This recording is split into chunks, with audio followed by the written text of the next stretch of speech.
Hello and welcome back, my friends. I have a new tip for you today. For those of you who are studying for the Foundations of Reading certification tests in your state, today's tip is on fluency, such an important aspect of reading proficiency.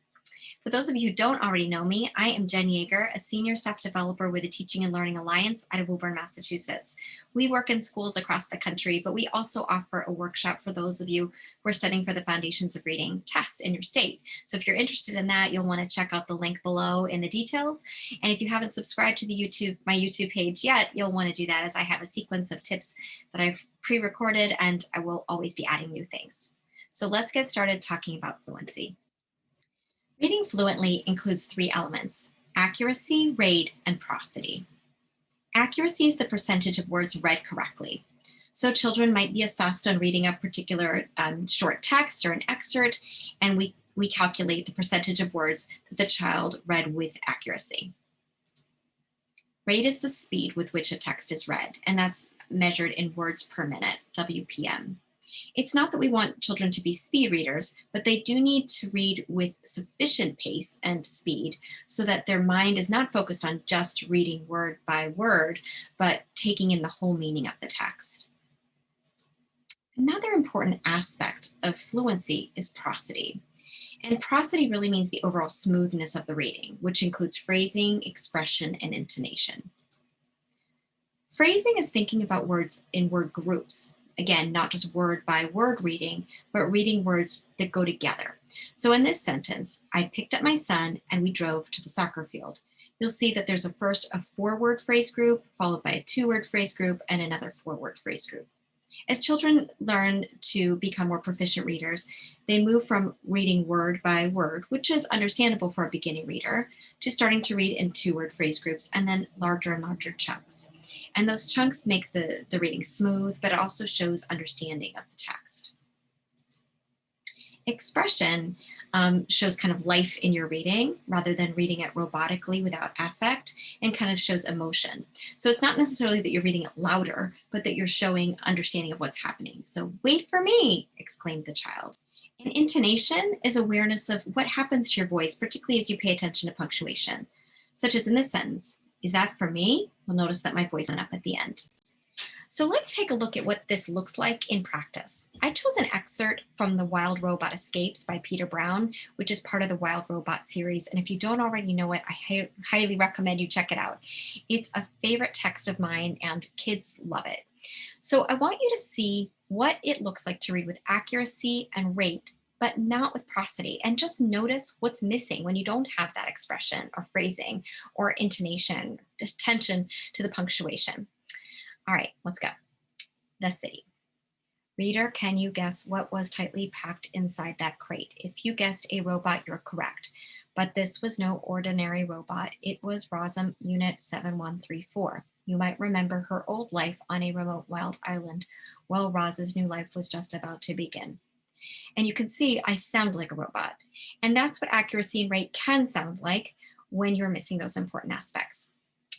Let's look at the next slide, where I do attempt to pay attention to those very important aspects of fluency.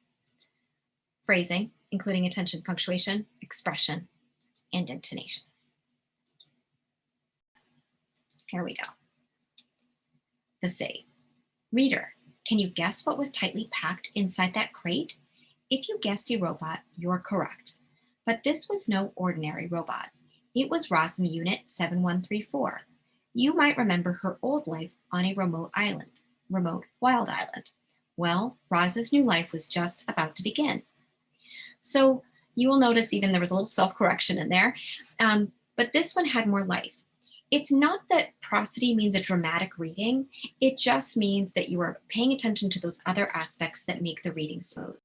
So notice here, again, I want to zoom in a bit on the aspects of phrasing, expression, and intonation that really add up to prosody. Reader, can you guess what was tightly packed inside that crate? Again, those are aspects of prosody.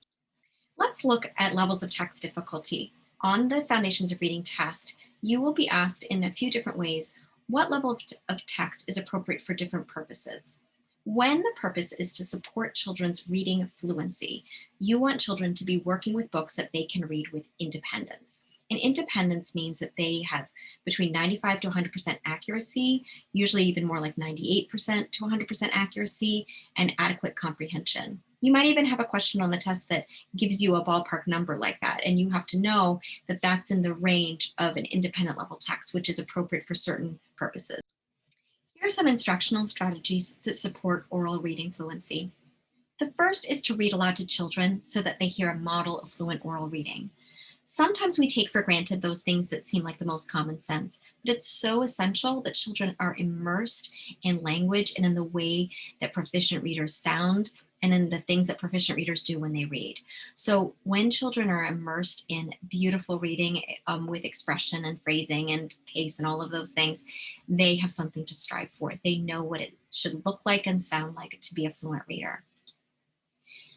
Teachers need to provide explicit instruction and modeling of various aspects of fluency. It's not just enough to read aloud to children, and it's not just enough to give them practice. We also need to explicitly show them, for example, what it means to read with attention to punctuation. We also need to show them and demonstrate and give them practice in reading with emotion or expression. And we also need to show them how to group words together. How do you do that? And what does it sound like? Many of the questions on the test will assess the degree to which you understand how important it is to provide explicit instruction rather than just hoping that children will incidentally pick something up. You'll want to support practice and fluency through shared reading. Shared reading is a type of reading in which all eyes are on the same print. This means that a teacher may have an enlarged text or a big book, physical, it's actually a book that's large, or maybe a small copy of a book that's then projected through a document camera, or maybe everybody has the same copy of the text. But the teacher's kind of leading the children through the reading, sometimes with different purposes.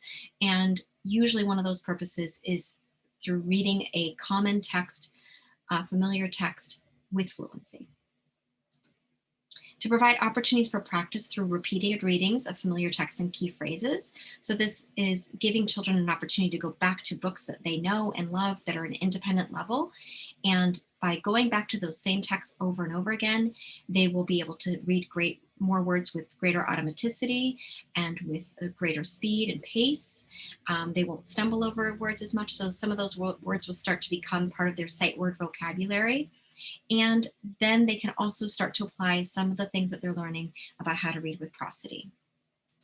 Children also need practice, but potentially through echo reading, where you as the teacher may read a paragraph and then the child reads the same paragraph, or maybe a partner reads a paragraph and then the child reads the same paragraph or page or phrase. So echo reading is I do, you do. Oral reading is where you're reading in unison. So the teacher, for example, in a small group might choose a particular page or set of pages to practice reading together in unison, where she kind of is helping or he to keep the pace up or expression, any of those aspects of fluency with which the children need more help. Reader's theater is a really fun way to engage children in reading a script where they each have certain lines that they are expected to learn, but not memorize. So that children will read ultimately the script together in a small or large group. They will still hold their script in front of them, but they will be familiar with their lines.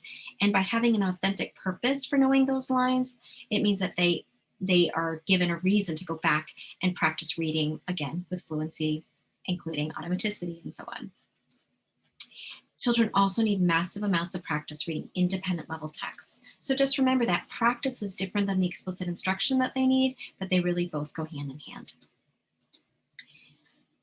Another thing that can help children is repeated practice of phrases, which I mentioned earlier. So there's common phrases in the text that we read, and we can actually help children learn how to practice reading phrases like by the water, I like him, the people, write your name, could we go? So as children learn to say these short phrases with smoothness, they will be more likely to be able to read those phrases when they're in a book. Why is fluency so important? And this is really what it's all about. With greater fluency, students can focus their cognitive resources, meaning their attention, on the meaning of the text. It's not just enough to be able to decode quickly. It's not enough to be able to read words with automaticity. It's not even enough to be able to read with great pacing. What's most important is that children are able to take the meaning out of the text they read. But if they're reading word by word, or if they're stumbling over so many words, or if they're reading without attention to punctuation, they're not going to be able to take the meaning of the text in. If readers struggle, that is, if they have difficulty decoding words, do not have automaticity with sight words, or reading word by word, have a slow rate, just as I mentioned above, then they cannot focus their full attention on comprehending the text. And that, again, is why fluency is so important. Of course, there's so much more to reading fluency, and this is just a quick little tip.